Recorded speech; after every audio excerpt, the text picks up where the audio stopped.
Danish, ഇപ്പോൾ ഹൈക്കോടതിയിൽ നിങ്ങൾ ഈ കേസുമായി ബന്ധപ്പെട്ട സംഗതികളെല്ലാം അപ്പിയർ ചെയ്യുന്നുണ്ട്. അപ്പോൾ അതിൽ തന്നെ ആളുകളുടെ ജീവിതത്തെ എങ്ങനെയൊക്കെ ഇത് ബാധിച്ചു എന്ന പ്രശ്നമാണ് ഉന്നയിക്കുന്നത്. താങ്കൾ നേരത്തെ പറഞ്ഞു, ഈ ഉണ്ടാക്കുന്ന സെക്യൂരിറ്റി തട്ടുണ്ടല്ലോ, ഇത് ഉണ്ടാക്കുന്ന പ്രശ്നങ്ങൾ, ഇത് ഇടിഞ്ഞു വീഴാനുണ്ടാവുന്ന ജീവാപായ സാധ്യതകൾ, അവ കോടതിന് മുമ്പിൽ എത്തിക്കുക, NHA കൊണ്ട് കുറച്ചുകൂടി ശാസ്ത്രീയമായ തോതിലുള്ള ഒരു പുനഃപരിശോധനാ മാർഗത്തിലേക്ക് കൊണ്ടുവരിക എന്ന് എന്തുമാത്രം പോസിബിൾ ആയിരിക്കും?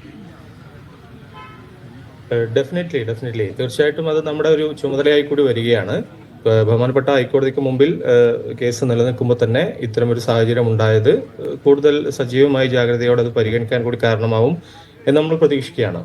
ഞാൻ നേരത്തെ സൂചിപ്പിച്ചത് കൂരിയാട് പ്രദേശമാണ് ഇങ്ങനെ ഈ കുളപ്പുറത്തെ ജനങ്ങളോട്, സ്കൂൾ വിദ്യാർത്ഥികൾ അടങ്ങുന്ന കുട്ടികളോട് ഉപയോഗിക്കാൻ വേണ്ടി പറഞ്ഞിരുന്ന പ്രദേശം, അല്ലെങ്കിൽ ആൾട്ടർനേറ്റീവായ റൂട്ട്.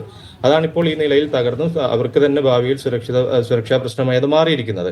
അപ്പൊ ഇവിടെ ഈ അൺസയന്റിഫിക് ആയിട്ടുള്ള എലിവേഷൻ മെത്തേഡാണ് അതിന്റെ പ്രശ്നം എന്ന് നിങ്ങൾക്ക് ഉൾപ്പെടെ ചെല്ലുന്ന അവിടെ കാണുന്ന ആർക്കും തന്നെ അത് മനസ്സിലാവും.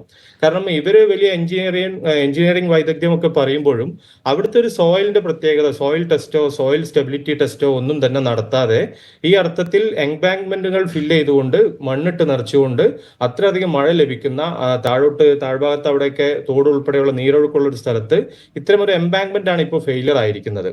അവിടെ തന്നെയുള്ള നേരത്തെ ഈ ഒരു വിഷയവുമായി ബന്ധപ്പെട്ട് NHA എടുത്തതും അതുപോലെ തന്നെ ഈ KNRCL എന്ന് പറഞ്ഞ കമ്പനിയും എടുത്ത നിലപാടുകൾ, അവിടുത്തെ ജനകീയ പ്രതിഷേധങ്ങളോട്, ഇത്തരം വാർണിങ്ങുകളോട്, കോഷനോടൊക്കെ അവരെടുത്ത നിലപാടുകൾ കൂടി ഈ അവസരത്തിൽ ചോദ്യം ചെയ്യപ്പെടേണ്ടതുണ്ട് എന്നാണ് എനിക്ക് തോന്നുന്നത്. കാരണം അവിടെ കുളപ്പുറത്തെ പ്രശ്നം, ഈ കൂരിയാട് ഉൾപ്പെടുന്ന ആ പ്രദേശത്തെ പ്രശ്നം, അവിടെ ഒരു സർവീസ് റോഡ് നേരോ ആയത് കാരണം കുളപ്പുറത്തെ ജനങ്ങൾക്ക് അവിടുത്തെ ഓവർപാസ് ഒരു ഭാഗത്തേക്ക് ആക്സസ് ഇല്ല എന്നുള്ളതാണ്.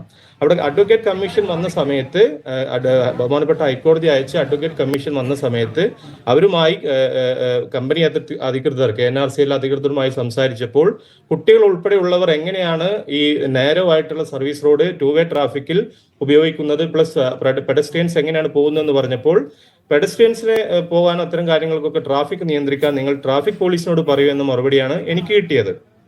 ഈ പ്രൊജക്ട് ഡയറക്ടറായിട്ടുള്ള അൻഷിലാഡ് ശർമ്മ എന്ന് പറയുന്ന അദ്ദേഹം ഈ വിഷയവുമായി ബന്ധപ്പെട്ട് ഹൈക്കോടതിയിൽ എനിക്ക് തന്നിട്ടുള്ള ഒരു കൗണ്ടർ അഫിഡവിറ്റിൽ തന്നെ പറയുന്നത് 6.25 മീറ്റർ അവരുടെ സർവീസ് റോഡ് ഉണ്ട് എന്നാണ്. എന്നാൽ അവിടെ ഹൈക്കോടതി അയച്ച അഡ്വക്കേറ്റ് കമ്മീഷൻ തന്നെ കണ്ടെത്തിയത് 5.5 മീറ്ററോ അല്ലെങ്കിൽ ഏറ്റവും നേരോ പോയിന്റ് 5.3 മീറ്റർ മാത്രമുള്ള സ്ഥലങ്ങൾ വരെ അദ്ദേഹത്തിന്റെ അളവിൽ കണ്ടെത്തുകയുണ്ടായി. ഞാൻ പ്രത്യേകം സൂചിപ്പിക്കാൻ ആഗ്രഹിക്കുന്നത് ഇതേ കമ്പനി അധികൃതർ ഈ അഡ്വക്കേറ്റ് കമ്മീഷനെ വിളിച്ച് ഭീഷണിപ്പെടുത്താൻ വരെ തയ്യാറായ സാഹചര്യം ഉണ്ടായി എന്നുള്ളതാണ്. എന്നിട്ട് കോടതിയിൽ തന്നെ ഒരു മാപ്പപേക്ഷ അവർക്ക് പിന്നീട് കൊടുക്കേണ്ടി വന്നു.